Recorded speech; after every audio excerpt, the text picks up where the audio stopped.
Good afternoon and welcome to iProperty Radio Live at the National Construction Summit 2025 here in Blanchardstown. If you're local, there's still time to get involved for day two. Just make your way down.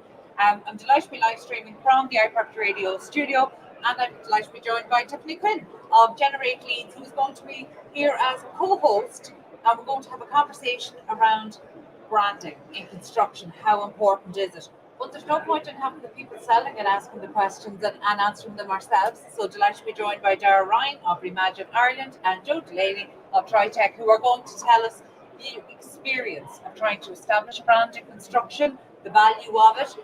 Do we oversell it? Do we overhype it? How real is it? Tiffany, what's your take on it? Well, I've been at this now for a long time. I've been knocking around the construction industry since kind of the mid-90s. So what I've learned over the years is that architecture, engineering, construction companies don't necessarily prioritize investing in the equity of their brand, and maybe that's because they play golf and they drink pints, and that's how they drink coffees, and that's how business was always born, and that's great for winning business, and that's BD, and that's a separate thing. But what I've learned is that if you have a strong, sturdy, resilient brand, there are lots of different benefits that come from that. And that's kind of what I suppose we'd like to talk to you guys about today. Joe, have you felt the benefits of investing in your brand?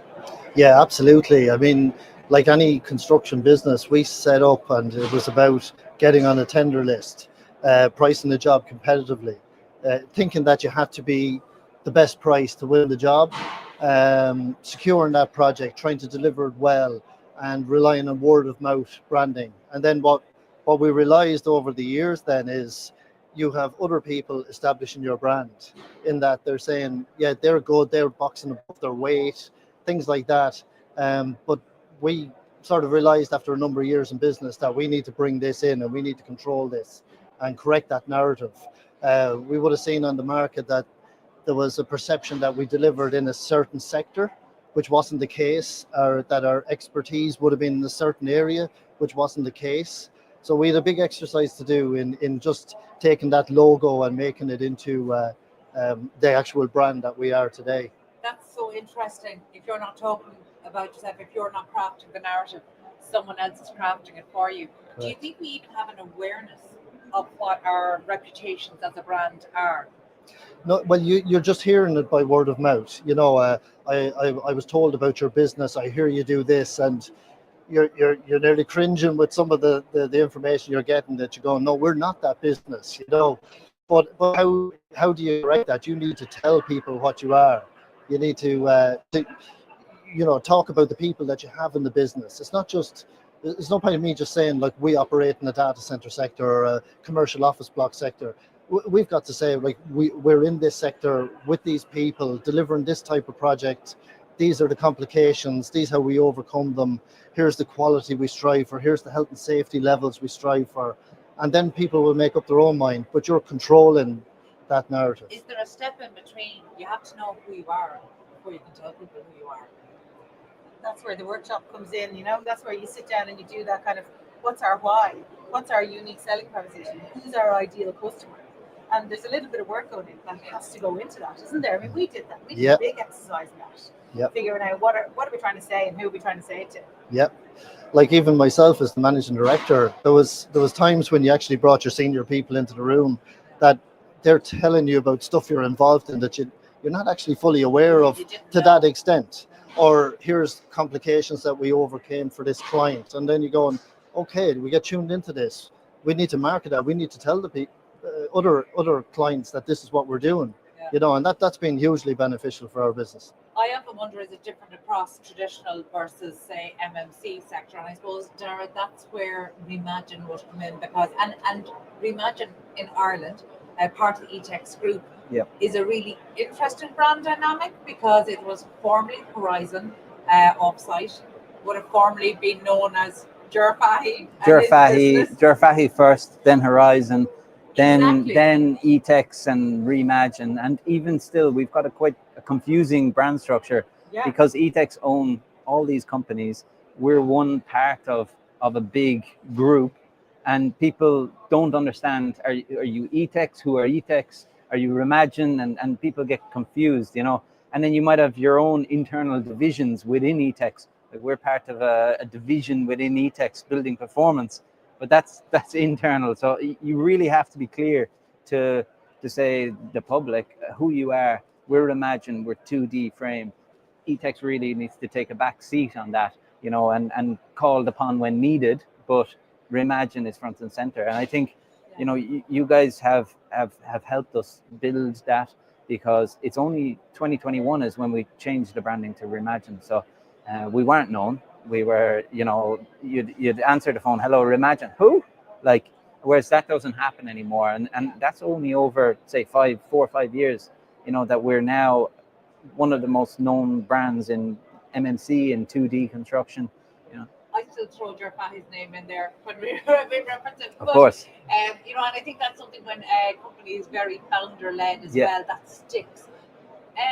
Genuine question, and I don't know the answer to it, but I want to know the experience that you perceive on the ground. Remagin also is an international brand.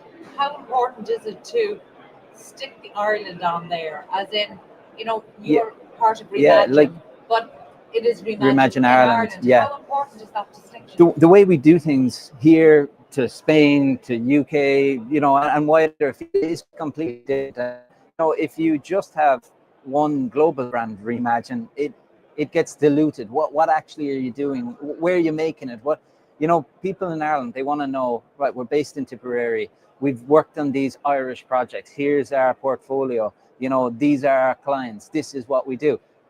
They don't really, it's nice to have a little bit of information about what's happening maybe in Europe or whatever. They don't really want to know. They don't care that you're doing a project in Spain and, you know, different regulations and it's earthquake designed and all this.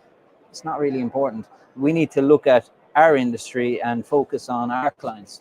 And that's what Remagin Ireland does. Yeah, and you need to know, again, back to Joe's point, you kind of need to know who you are. Before you can start to tell others who you are. And, you know, sometimes, and Tiffany, I'm kind of thinking of conversations you and I have had, because I think in the marketplace, we're very much perceived as competitors in the marketplace. What most people don't realize is that we meet up frequently and talk about them when they're not there.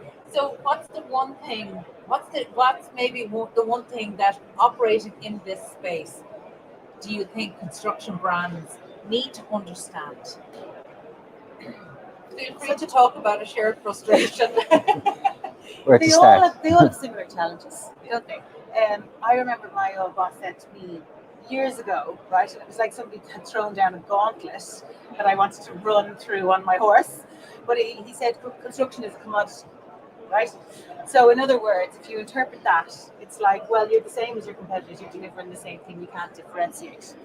And I set about spending 7 years in Mac when I was doing my apprenticeship for this job.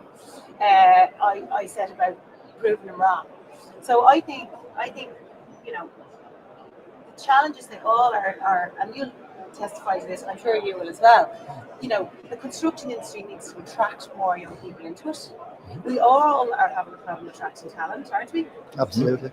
You know, we all need to keep the talent that we have. And we all need to differentiate ourselves from our competitors. Those are the recurring themes that I'm hearing every day. What about you? Well, one thing I've noticed is certainly in the last 5, 6, 7 years, people are rarely looking to enhance their brand just to grow their pipeline. Usually it's actually an internal thing that they want to make sure that it's complementing the culture of the team, but it is much more about the employer brand piece in the last number of years. And also because of the nature of recruitment or procurement and the frameworks in which we operate, that actually the brand identity has become more about how we attracting talent, how we retaining talent, how we making people feel part of the team. And I genuinely don't think that's being done very well. And that's, even though we are delivering that in the marketplace, I still think the bar is too low. I don't think we're doing it well enough. I don't think anybody else is either. And I don't. They're not investing in it. They're not investing in it. So you always talk about resilience, Carol. Yeah. You know, and you were telling me about that. You put up a post about that. Was it an MEP company or something that does social media through Rory or whatever, you always talk about resilience.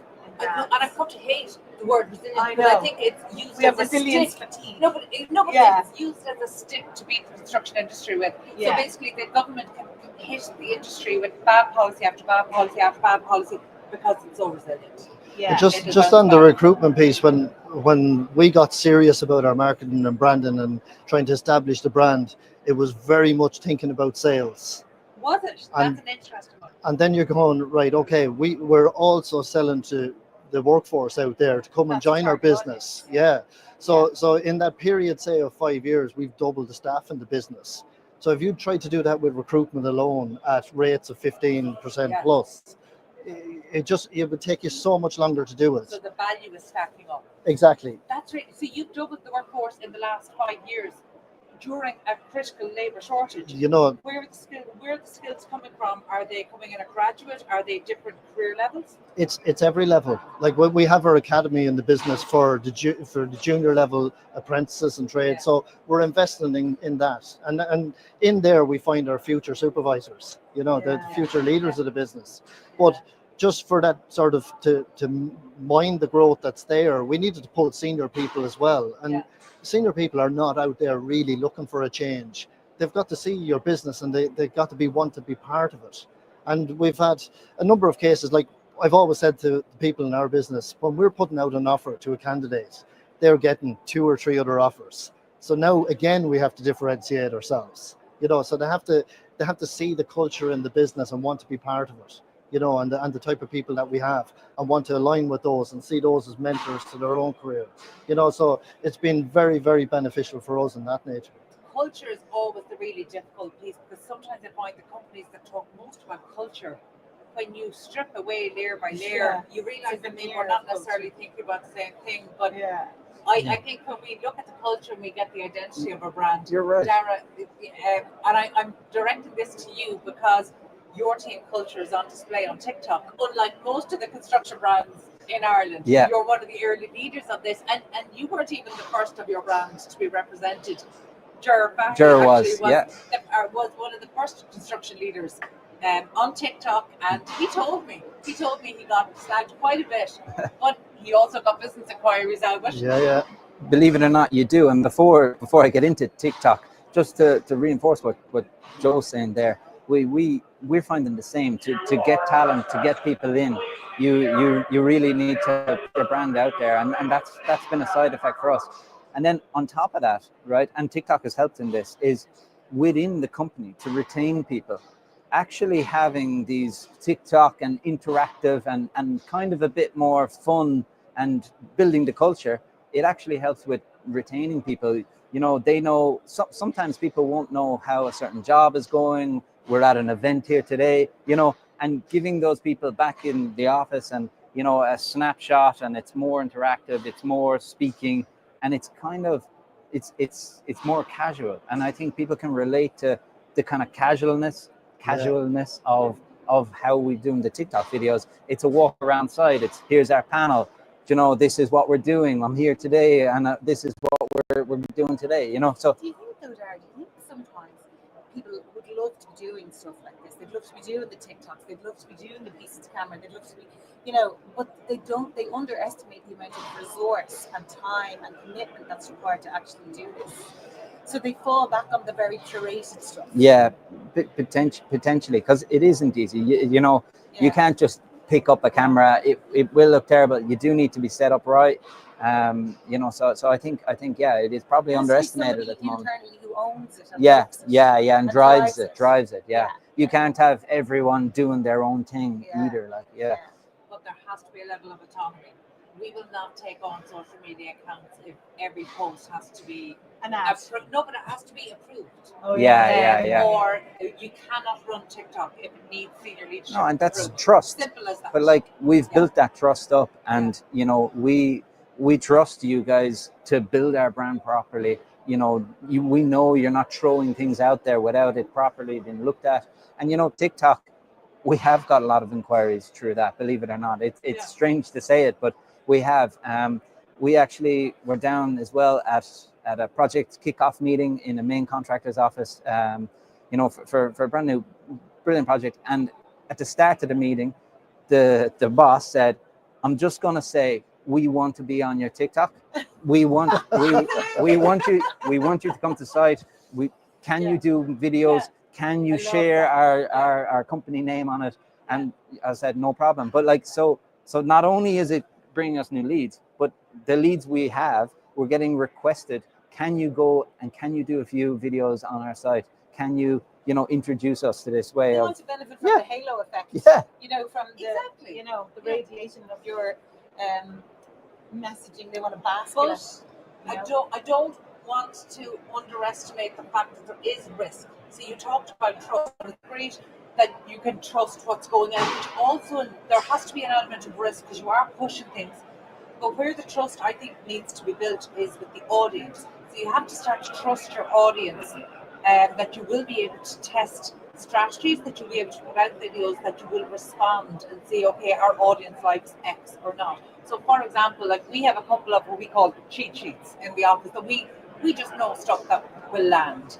And, but because they're a couple of years old, I don't mind sharing them now. But, things like when drone footage and overviews of sites started to come out, we realized from the analytics that even though you might get the same number of people liking the posts, they weren't engaging with them for the same length of time. So actually, by taking the high quality drone footage, cutting them into quite low res still screenshots, we were multiplying the length of time people were spending on it and therefore engaging, and they were engaging at a different level. So we were actually growing audiences by taking what was a very expensive, high produced, good quality piece of content and effectively diluting it because that's what the industry wanted.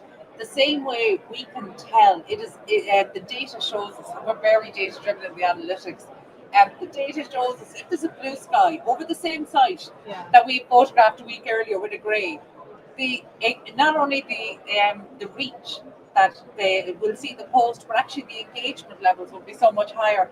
And if we need to just find a quick fire way to get eyes and attention on a post, we need a site, a crane. If we have a crane, if we have multiple cranes and a blue sky, we get engagement. I mean, this blue sky absolutely bonus, but if we have cranes, and if we have cranes moving, that's it, sorted. It's not a strategy, but it works. But if we had someone in-house doing that, I don't think we'd ever notice. We'd be so focused on just trying to create content and then getting back to the day job, that we would never actually know these small, like that's news to me. Like, but the blue sky is, I suppose, obvious. The cranes, the cranes, like, where's that coming from? But like, so you'd never know that internally. I don't think you'd have the time to look at it. It's testing the audience. And I think, like us, Tiffany, you work exclusively across the built environment. So you get to know your audience really, really well. So I can remember years ago, there are some trends that work really well, and there are some trends that just don't translate into construction. And if you don't know the audience, it's going to be really hard to do that. I think what happens in our industry is they default to tactics. They like to talk about tactics. They like to go, I want engineers, a website, I want SEO, I want, do I need to do sponsored LinkedIn ads? Do I need TikTok? Do I need YouTube? They like to talk about tactics. What I love doing, and I always remind them, like, we need to, before we have our scope of works, we need to have a description of what the project is and what the project's hoping to achieve and what the client's vision is, the client's goal. And so I always have to almost help people to zoom out and then look at, can we do a strategy? Remember we did that. And absolutely. That's the most important bit of what I do, isn't it? Yeah. It's probably the most expensive bit of what I do. Yeah. delivering the videos and the posts is that's the implementation of the tactics. Yeah, no, look, you were talking about finding the time for marketing and establishing that brand, but it is very much you do go to the demands of the day with phone calls, and the project delivery is the most important aspect, and we'll worry about that when we get this sorted. So to try and get around that, every business has an operational process. So we just introduced marketing as an agenda to each of those areas. So pre-construction, marketing is on it. So we're having that meeting anyway. So let's just take a few minutes to have a discussion about that. On the operation side, is there anything we're doing new here? Is there any off-site manufacturing? Right, that's a story to tell. We're talking about it there. We're talking about it at the post-construction so that we're getting the project blog to put up on our website. So you're keeping it going all the time in line with your processes anyway. And also when you have all those senior leaders, like that's an expensive meeting. You have all those people in the room, right? And you know, I suppose it's important for them to understand that it's as a director or as an associate or as a member of the senior leadership team that it is incumbent upon you to help support the brand, grow the brand, make the brand stronger, get the brand out there.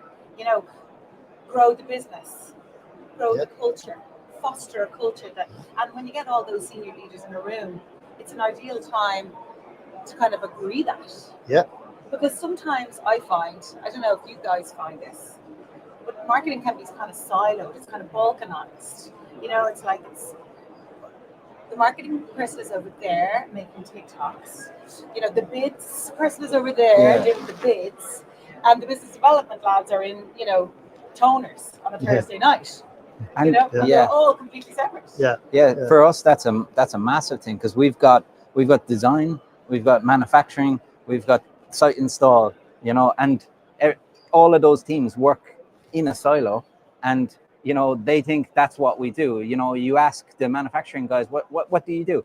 We manufacture panels. You ask the site guys, we build buildings. So having this marketing that's across, okay, you're talking about different stages of a project. I'm talking about different, you know, and it brings the whole lot together, which wouldn't be done if you had individuals doing it. Is it more important if you're in a rural location? So you're operating out of Care, Tipperary, yeah. So that's fine if you guys can handle the logistics. That's fine from the delivery point of view. But when you need the skills on site, is there a bigger challenge if you're trying to bring talent? There is, especially say design talent. You know, trying to get that. You like Joel said, you need to. The name, the culture needs to be out there. People want to work for you. You know, especially the senior people, as you said. You know, you need to find them. You know, they don't look for a new job really. But the junior people in engineering, they're in Cork. You know, they're in Dublin, they're in Limerick. We need to try and entice someone to Care in Tipperary, and having a big brand is for that. And what we found, just another thing, with the operatives in the factory, our brand wasn't really known in the local community at all. You know, it's okay. We built buildings in Cork, in Dublin, wherever. You know, but like you go into the local town and you ask someone, what do they do? What do Remagin do, or Horizon back then? Oh, I don't know. They have a factory. You know, and like so, we found it hard to get general operatives to work in our factory. Whereas now we have a bank of CVs that we can call upon, and people are calling to us. I want to work with you guys. You're in construction. I see your videos. You know, so local people, it really, really helped, and essentially, it's brought us into the community. People know what we do. People come to seek us out. Yeah. I remember, Joe, just directly follows on from that. You said that when we started creating the brand, the employer brand, you said that you started to see that the caliber of absolutely improving. And just on that, like, say absolutely, we were a couple of years into it, and I remember sitting with one particular individual who's at a senior level in the business. But when the discussion was there about them joining the business, it was like they're telling me, I've had my eye on your business for the last few years, so they wanted to be part of it. They were a warm lead. So and that tells me then, right, well, we can't stop at this. This is important. We need to keep this going all the time. You know, they can't arrive on the website and see the last article that went up is 6 months old. It's not good enough. We need to be keeping up all the time. It is hard to put a metric on it, isn't it, Carol? It is, yeah.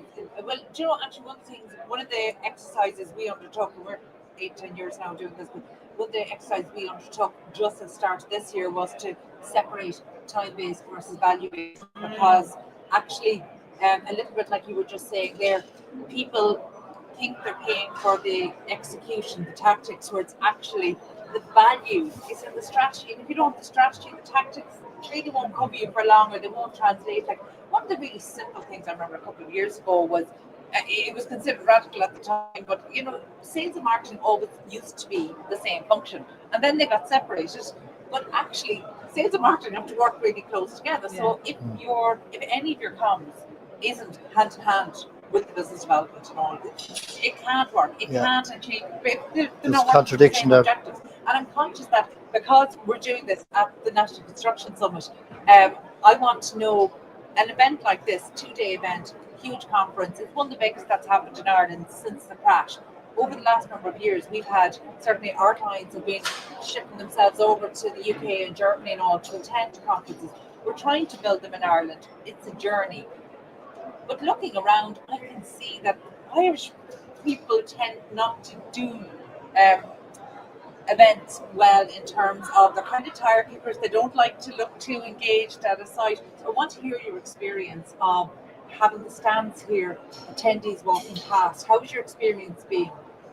Yeah, look, it has been good. There's been some people coming in, you know, like you're saying, a bit reserved, and as soon as you start to approach them, they want to go away, you know, like. That's why you need sweets and chocolates. We have sweets and chocolate. That's good. But there has been a few engaged. We've had a few leads, and the conference is massive. Like, so it's really what you make of it as well, you know. I love that, because as we were all talking here today, I was going, I'm going to go out there with Eli. Are we doing that? Yeah, people are coming here. They're spending probably a big chunk of change to come here and exhibit at this thing, or whatever. And people like yourself are engaging on the different stands and doing talks and, you know, personal brand stuff, which is really important.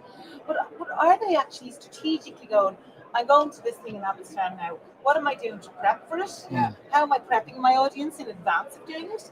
What am I doing while I'm here to make content that will be evergreen content that I can maybe put on my website or put on my socials? And what am I doing to follow up? What's my follow-up? Am I going to do email marketing? You know, and I was kind of thinking about that, and they're probably going, we just write the check and we'll exhibit. Yeah. You know, and then we'll pack up and go home. You need to be seen there. Yeah, are we actually getting the most out of it? You know, that's a really and good question. we probably aren't. Yeah. Like, we probably aren't, because in fairness, like, yes, we put some effort into the stand and we paid the money and we turn up, but like, do we have a plan of action for the day? Okay, I'm speaking and I have talks, but like, who do I want to meet? Who do I want to see? And like, you know, I think that's something we need to probably look at, and it's only dawning to me as you're saying it as well. Yeah, but don't beat yourself up. It is the fact that Ireland hasn't done this. Well, that's Yeah. So, and I think over the last number of years, as more people are traveling to the NEC in Birmingham or the XL Arena, they're learning how to be better exhibitors and learning how to be better attendees. In fact, actually, I just joked to somebody in a only half joking way. We've moved past the days of pulling up banners for your stand. Yeah. There's a handful of stands out there that still have just the pull-up banners, and it's like, no, if that's your strategy, turn up on the day just with the pull-up banner, you're falling behind. Yeah. The standard of the exhibition stands here today. Joe, It's a big improvement. Yeah. were you here yesterday, or were you just walking around No, today? and I'm only here as a visitor capacity today, but I attended the Kickstart in Amsterdam in February. Yeah. And like that, no strategy, but they had a very good app. Yeah. And by day 2 of it, we got tuned in and we started attending the little small conferences, and they're quick half-an-hour sessions.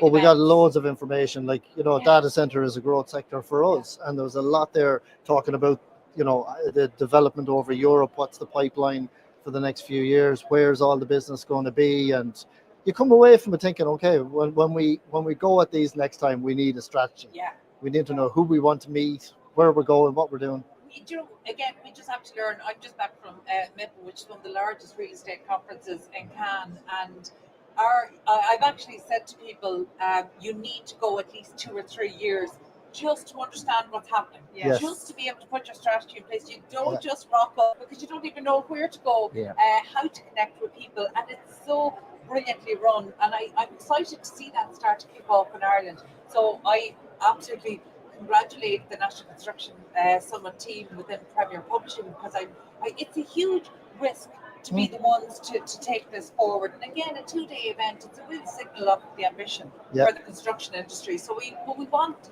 to see that game continue to rise year on year. We want the exhibition stands to get better. We want the stages to get better. We want all the people exhibiting to get better, but we want the attendees to get better as well. Yeah. It is no longer acceptable to come in with your own business cards and start hitting all the people who have come here with the strategy, trying to just hit them up. That you have to be adding value. So we want the attendees to be there really ready to use the opportunity and say, these are the projects we have in our pipeline, these are the gaps we have, these are the problems we have, what kind of solution can you help us build? I want these events to turn into real value add, where it's not just sales. I'd love to see as well, like obviously we've got a lot of contractors and subcontractors here today, but I'd love to see the consultants, the construction consultants, the light sites, the ACOMs and, the ECOMs of the world. I'd like to see them actually mandating some of their staff to get out to these. Because it's important that they come out and see what is available, see the innovation that's actually happening in our industry.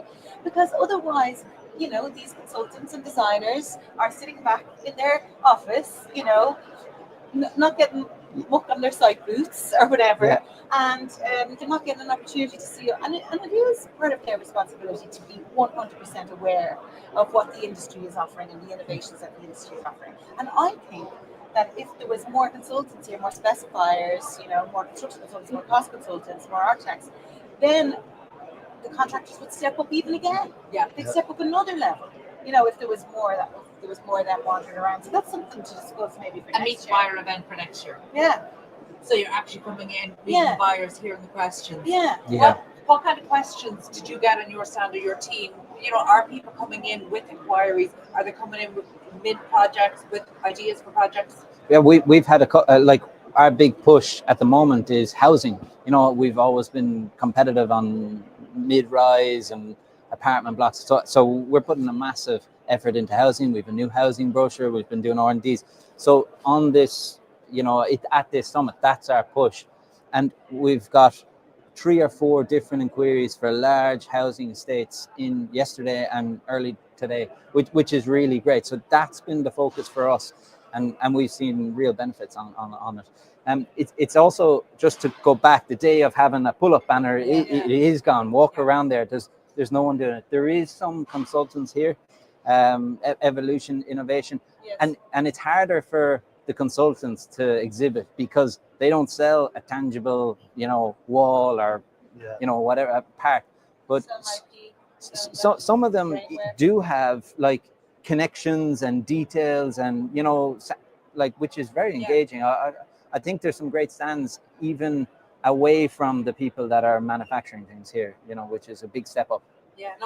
It's really exciting. I'm conscious of time and I know we have to wrap up, but I do want to understand, first of all, Joe, what do we expect to see from Triptych? You talked about the workforce doubling over the last 5 years. What's the growth ambition? What can we expect from Triptych over the next 2 to 3 years? Well, we've just, over the latter part of last year, we were working on our 5-year plan. So we've just launched that. It's on our website as a download.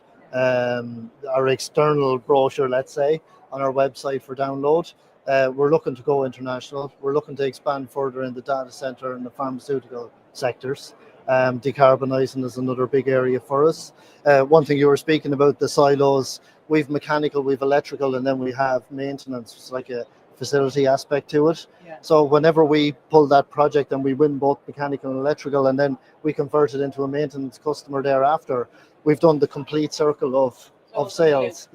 So we want to grow the business. We're ambitious, new people in, we've people on development plans within the business as well. So if I'm talking to you in 5 years' time and we're in a number of European countries and we've grown in those 3 sectors, I'd be happy. And bringing your team with you. I Absolutely. love that, growing your own leaders. I love that. And for Remagin, what's the growth ambition over the next 2 to 3 years? So for us, I talked about housing. That's where we're very competitive on that. A lot of R&D done. So that's one aspect. But another aspect is the cladding systems.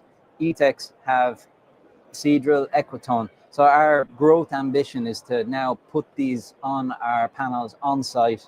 And we have a couple of projects where we've done this and trialed it. And I think over the next 2-3 years, that's what we'll be focusing on, to just finish out buildings, make it easier for clients, use lightweight cladding systems, take on more work and just make it easier. So, growth in that area is key. Good. That's what I like to see. Tiffany, we were co-hosting today. We talked about doing this for ages. I think we need to be doing lots more of this. But I think I want to take a moment for you and I to discuss what brand is, because one of the things I love when we sit down and talk shop together is that despite the fact that it's potentially having similar titles, I think we come with very different, not just backgrounds, but maybe different approaches. And I think that's something that I want to explore to just for a minute or two. Tell me, Generate Leads.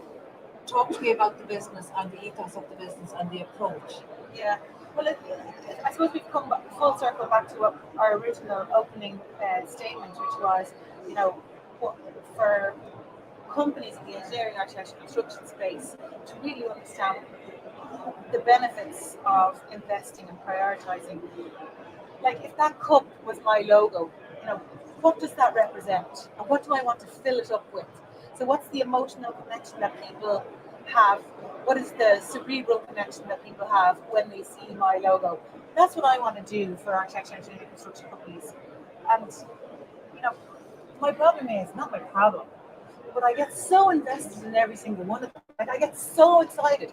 So I'm literally like walking around here like a child in a sweet shop going, there is so much potential here for these guys to fill up their brands with stories about the people, and stories about the projects, and stories about the challenges that you solved. That's what really excites me. That's what I want to do. And that's why, we have Eli here filming. This is why I feel like storytelling is probably something that our industry has neglected. We're too busy talking about what we do and how we do it. And we forget to tell the stories about why we're doing it and the people that are doing it, and a beginning, middle, and end, and a hero and a villain and all those kind of things. So that kind of is what I want to do. That's what really excites me. And I do a bit of strategic storytelling. Would that be a good way of synopsizing it? Yeah, and I think it's a lovely way to, and just in your professional opinion, the construction industry, and I know we're asking as a whole, how ready is the industry to embrace this? I think in the last couple of years that there's been a sea change. Did you notice that? I hope so. I think. I bet my business. You've been plugging away at this for a lot longer than I have. Do you know what I mean? Only quarter of a century. in my aforementioned apprenticeship, my 7-year apprenticeship at Mac, I think I was given a huge amount of latitude. I was given lovely long reins, and no schooling women to get over the jumps. You know what I mean? And the whole lot of us together built a brand that really represented something. And I think that I need to do that for loads more companies. I am doing it for a number of companies now. I need to do it for more. And I definitely think they're ready. I think they're more ready than they were 7 years ago, 10 years ago. Have you found that? Well, one of the things that I'm going to repeat almost a conversation I had walking out of here yesterday evening with a volumetric manufacturer, an MMC manufacturer from the Northwest. We were walking out of this building last night and reflecting on the day that has been. And he said to me, maybe we're not very good at saying what we do. And I can truly say, having worked in the comms, and particularly on the PR side, one of the largest pieces of frustration for me is when a business comes to us and they want PR, but they want it based on their aspiration as opposed to what they do. And actually, in my experience within the construction, because we work with both planning, construction, and real estate, and I don't want to name check real estate for maybe overrating the perception from the reality, but I've always found it the very opposite with construction. I have never met with a potential client or any construction company that is not out delivering. They never tell the story of what they do. So it is always, they're almost two opposite problems that we have. So in property, you're always selling the dream, the perception, the aspiration. With construction, all you need to do is tell the story because they're doing it. They're doing it. They've got the teams on the ground. So actually, one of the things I, again, maybe inspired by some of the conversations I walking around the stages yesterday, as well as I think banning the word sustainability if you don't define it. I think I'm going to ban the word expert.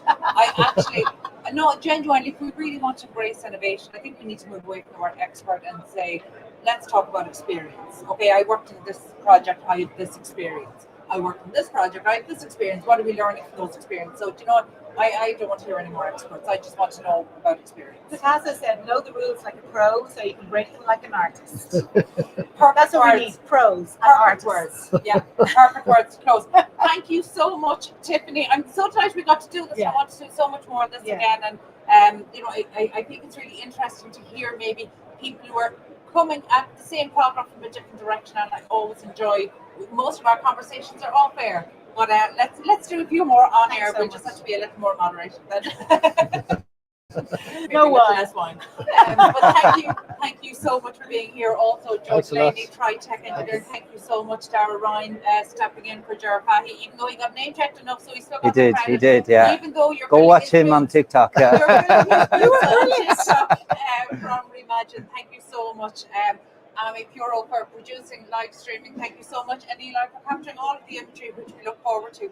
Again, for anybody close to the Blanchardstown area, we are still live in the iProperty Radio studio at the National Construction Summit, and there is still time to join us on day 2. Thank you so much.